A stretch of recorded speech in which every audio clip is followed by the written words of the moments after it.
Alors c'est parti pour la mise en place, on peut ouvrir l'index HTML donc du premier dossier, du site qu'on va créer ensemble.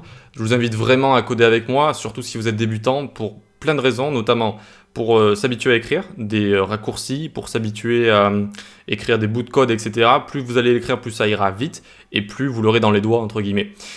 Ensuite, vous allez rencontrer des problèmes, rien qu'en codant, même en recopiant, vous allez rencontrer des problèmes, et ça, plus tard, quand je serai plus là dans les cours, etc., quand vous ferez vos propres sites, eh bien, vous aurez vos propres solutions, et vous aurez déjà rencontré des problèmes, rien qu'en codant, etc., vous allez voir, si on fait des erreurs dans le style, etc., il se passe des choses sur le site, et vous allez dire, oula, pourquoi il y a cette taille-là, il y a cette couleur-là, il y a cette forme-là, etc., et vous saurez pourquoi. Voilà, faut vraiment s'y habituer.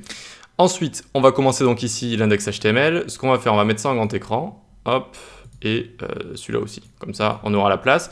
On fait point d'exclamation entrée, ça nous écrit le doctype direct. On peut mettre FR ici. Ici, on va mettre découvrez Tokyo.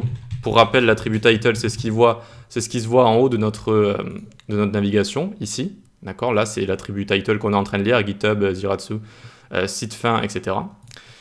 Hop, ensuite donc ici, qu'est-ce qu'on va faire? Je vais vous parler de mobile first, desktop first. On l'a vu il y a quelques vidéos déjà quand on parlait de responsive. C'est-à-dire que quand on crée un site, maintenant c'est plutôt recommandé d'essayer de faire du mobile first, donc de penser son site en mobile. Et ensuite de grandir et donc de coder. Donc d'abord on code en fait en colonne si vous voulez. Pour les portables, on pense au portable. Et ensuite on monte, tablette, petit écran d'ordinateur, grand écran d'ordinateur. Mais là, on va commencer en faisant du desktop first, d'accord? Donc, c'est-à-dire qu'on va d'abord faire en grand écran comme ça, et ensuite on va réduire. Pourquoi? Parce que je trouve que pour des personnes qui débutent, c'est peut-être le premier site que vous allez coder, il faut avoir cet esprit desktop first en tête au moins une fois, avoir un petit peu d'expérience avec. C'est-à-dire commencer comme ça en grand écran, et après commencer à réduire tout simplement. Vous réduisez, et par exemple, regardez ici, il y a un premier breakpoint ici, tac, on va supprimer des lignes à gauche et à droite, et on va rétrécir tout ce qui est image asymétrique ici. Et donc, il faut penser comme ça, tac, responsive, etc., en allant de haut en bas. C'est beaucoup plus intuitif, c'est beaucoup plus logique de commencer comme ça. Et une fois que vous aurez de l'expérience, de passer de mode rangé, par exemple ici, en colonne, hop et hop en colonne, ok. Et bien là, à partir de là, on peut commencer à faire du mobile first, c'est-à-dire on commence en colonne comme ça, et on a l'expérience, on sait qu'on va commencer à agrandir les éléments, qu'on va passer en rangée, etc. jusqu'au desktop first. Voilà, donc je trouve que pour des débutants, il faut déjà savoir faire du desktop first avant de commencer à faire du mobile first. Donc là, on va commencer en grand écran. Voilà, c'est ça que je voulais vous dire. Très bien. Ensuite, il existe des outils comme Figma. Normalement, quand on commence un site, on va faire des mock-ups, c'est-à-dire des maquettes. Donc on va commencer à poser des composants comme ça sur une sorte de page, mais il n'y a pas de code ici en fait, c'est juste pour imaginer là où on va mettre nos boutons, notre navigation, etc. Donc en général on fait ça. Ici, bon, moi je l'ai déjà fait au préalable, le site il est construit, il est fait, mais je vous montrerai un peu plus tard dans la formation comment notamment utiliser Figma, qui est un bon système gratuit, vous pouvez l'utiliser gratuitement, mais après ça devient payant à partir d'une certaine place que vous allez prendre suivant le nombre de maquettes que vous faites. Mais bon, pour tester, je vous montrerai comment on crée des maquettes comme ça. Et vous allez voir que c'est très sympa pour trouver de l'inspiration et pour créer des sites de manière générale. Mais là, voilà, pour pas vous embrouiller, on va vraiment faire un site de A à Z qui est déjà terminé. Vous allez voir qu'il y a déjà assez à faire comme ça, notamment si vous êtes débutant.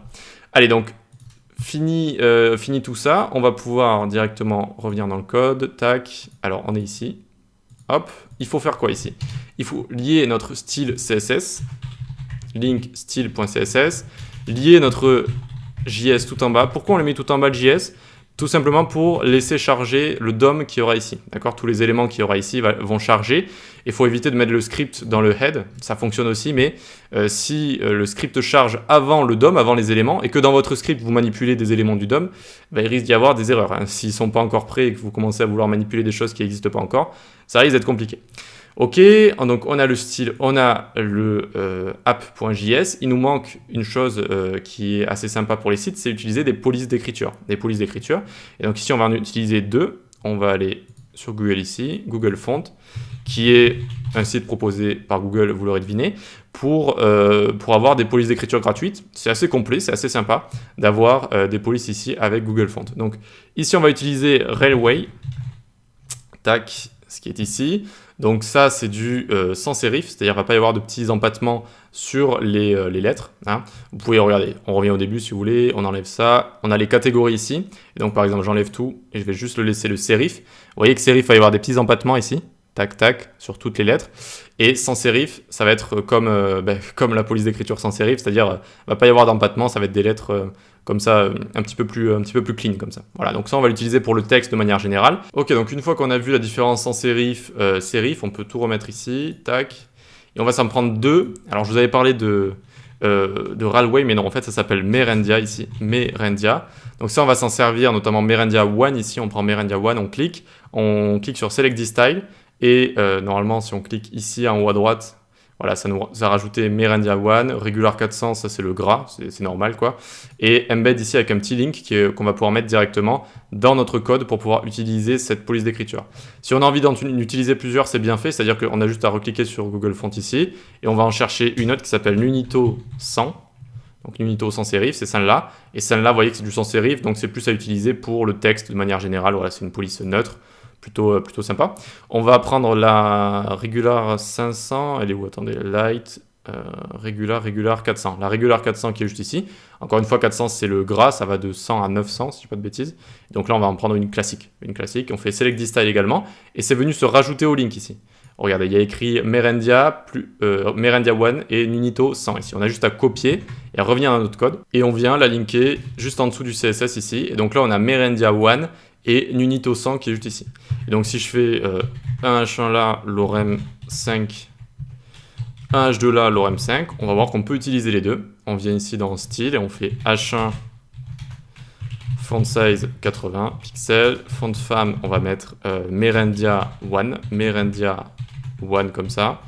Et H2, on va mettre font size 80 également. Ok, tac. Et font femme, on va mettre Nunito ou Numito Nunito. Ils ont toujours des noms à coucher dehors. Nunito 100. Alors avant, quand il y avait des espaces ici, souvent il fallait mettre comme ça les apostrophes, etc. Mais là, normalement, on peut faire sans. Regardez, ça va fonctionner également. On vient ici, on vient se l'ouvrir avec le live server, évidemment, sinon ça ne va pas fonctionner. Clic droit, Open with Live Server. Donc on a la première police d'écriture qui est juste ici, qui va nous servir notamment à écrire Découvrez Tokyo qui est là. Voilà. Moi j'aime bien dans les titres H1 mettre une police spéciale. Et ensuite une police plus neutre pour tout ce qui est texte, etc. qu'on a juste ici. Voilà. Donc vous voyez qu'on a bien la première qui est juste ici et la seconde qui est là. Voilà, et pour les apostrophes, eh bien ici vous voyez qu'il n'y en a pas besoin. Alors n'hésitez pas si elle ne fonctionne pas, votre police, à tenter avec une apostrophe pour voir si le bug vient de là. Souvent, si elles ont un écart entre les deux, s'il y a un espace, voilà, n'hésitez pas à mettre des petits apostrophes si elles ne fonctionnent pas, mais maintenant, vous voyez que ça fonctionne sans apostrophe, c'est très bien comme ça. Et donc on peut mettre Merendia One sans sérif juste après. C'est comme ça qu'on présente une police d'écriture de manière générale, c'est-à-dire on utilise celle qui est spéciale, celle qu'on a importée, et si elle ne fonctionne pas pour X ou Y raison, si le lien ne fonctionne pas, eh bien ça va se reporter sur sans sérif juste après, qui est une police très connue et acceptée partout.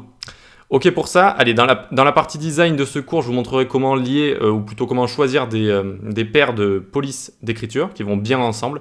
Voilà, donc par exemple si on en a une un petit peu spéciale et une qui est beaucoup plus neutre, et donc ça va bien ensemble de les utiliser comme ça. Il y a aussi des histoires de sérif, sans sérif, etc. Donc on rentrera dans les détails plus tard. Donc là on a nos deux polices d'écriture, on a notre index HTML qui est prêt, on va pouvoir passer à la suite.